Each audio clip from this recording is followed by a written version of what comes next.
Selanjutnya yaitu materi tata tertib berlalu lintas yang akan disampaikan oleh Bapak Ahmad Muzain, Sarjana Pendidikan. Kepada beliau disilakan.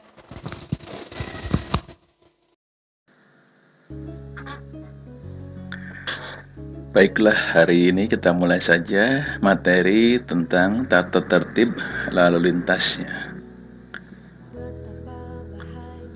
Sebelumnya Bapak memperkenalkan diri, nama Bapak Ahmad Muzain.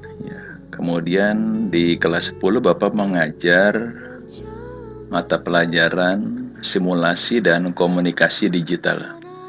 Gimana Bapak, ada dua ya nih ya. Yang satu kayak gamers, yang satu pakai masker. Baik, kita langsung saja ya. Jadi kamu perhatikan gambar itu tuh ya. Jadi sudah seharusnya setiap pengguna jalan raya untuk mematuhi tata tertib lalu lintasnya. Kemudian beragam pengaman juga harus digunakan oleh pengguna jalan raya ya, agar keselamatan selalu terjaga. Jadi sebagai contoh ya, kita menggunakan helm ya, itu termasuk adalah pengaman ya. Kemudian saat ini angka kecelakaan di Indonesia masih cukup tinggi ya. Ya, untuk itu peraturan lalu lintas seharusnya dipatuhi. Nah, kemudian pertanyaannya, apakah kamu ya sudah mengetahui apa saja tata tertib lalu lintas yang harus kamu lakukan? Maka kita pelajari di sini. Ada 7 tata tertib lalu lintas dasar yang wajib kamu ketahui. Yang pertama adalah pengendara wajib punya SIM. Nah, SIM ini adalah surat izin mengemudi. Ya. Bikinnya di mana? Ya, bikinnya di Polres, ya, di Polres Depok, di Jalan Margonda, atau di Pasar Segar juga ada ya. Ya. Kemudian sekarang ini sudah mulai bisa menggunakan secara online. Ya, kalau kamu bikin SIM online, ya itu. Ya. Kemudian kalau nggak punya SIM gimana? Kalau kamu tidak memiliki SIM, ya, kemudian mengendarai kendaraan, itu dendanya 1 juta. Ya. Kalau bikin itu biasanya sekitar berapa? 300 ribuan. Ya. Baik, kemudian yang kedua yaitu kamu harus membawa STNK ya. STNK itu adalah surat tanda nomor kendaraan. Ya. Jadi wajib setiap kendaraan bermotor itu ada STNK, baik mobil ataupun motor. Nah, gimana kalau nggak ada? Dendanya tilang. Berapa itu? 200.000 rupiah atau dikurung ya. Kurung 2 bulan mau ya. Nah, jadi STNK itu wajib dibawanya. Kemudian yang ketiga, kamu harus patuh terhadap rambu lalu lintas ya. Ada lampu merah, marka jalan ya. Kemudian itu yang harus kita ketahui. Misalkan merah itu berhenti, hijau jalan, kuning hati-hati. Kemudian ada letter S ya. Letter S itu berarti dilarang, stop ya. Gimana kalau melanggar rambu? Dendanya 500.000 rupiah ya, gede kan? Nah, kemudian mematuhi batas kecepatan maksimum. Dilihat gambar itu, anak-anak udah pada naik motor itu bertiga-tiga lagi ya. Undang-undangnya itu kalau melebihi batas kecepatan itu didendanya 500.000 rupiah. Dendanya tilang. Tilang itu adalah bukti pelanggaran ya, bukannya burung ya, bukti pelanggaran. Nah, kemudian helm ya. Helm tadi kita udah bahas, yaitu untuk melindungi ketika terjadi kecelakaan. Dendanya itu bisa 2 bulan penjara atau maksimal 500.000 rupiah. Nah, kamu bisa lihat ya, yang bawa itu boleh, tapi yang bonceng juga harusnya wajib menggunakan helm itu ya. Ya, jadi yang ini nih ya, dia harus juga pakai itu. Kemudian kelengkapan yang wajib. Nah, ini ya.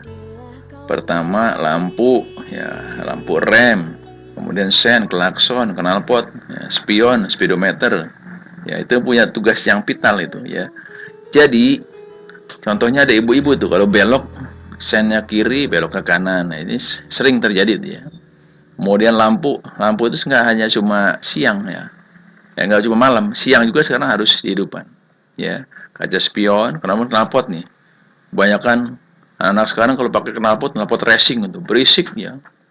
Kalau lewat, sehingga polisi biasanya dijadikan pelanggaran. Ya. Kemudian jangan lewat trotoar. Ya, jadi trotoar itu khusus jatahnya pejalan kaki.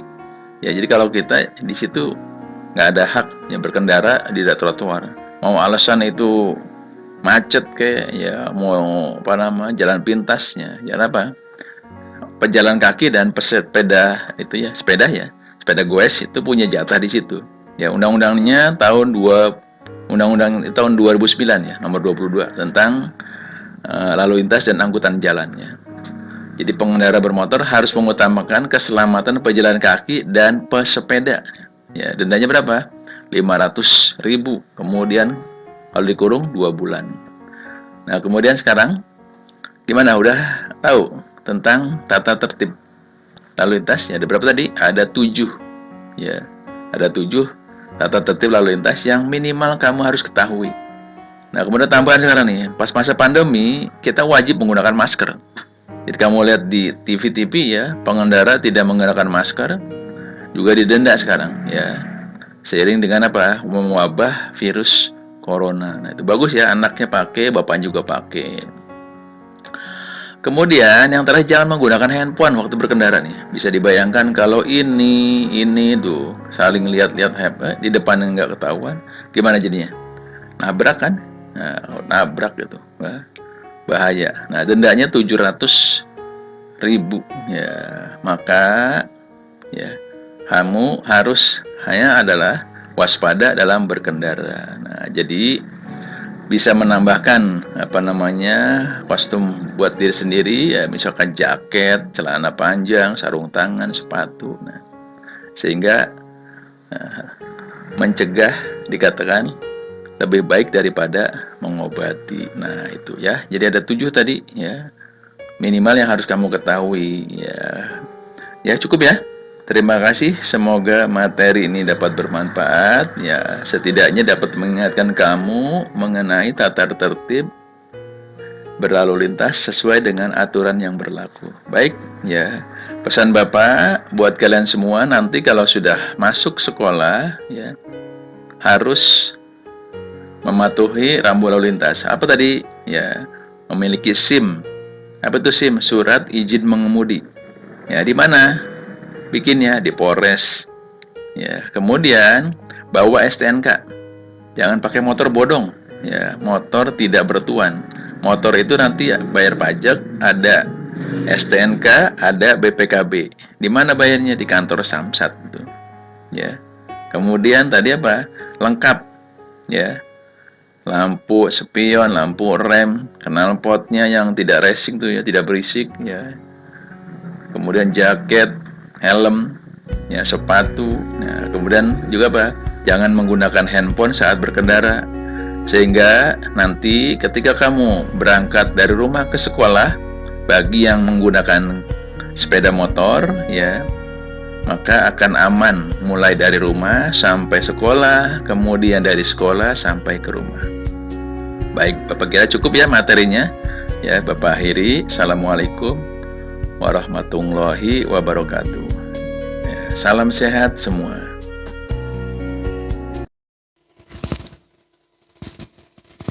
Terima kasih kepada Bapak Ahmad Muzain, Sarjana Pendidikan.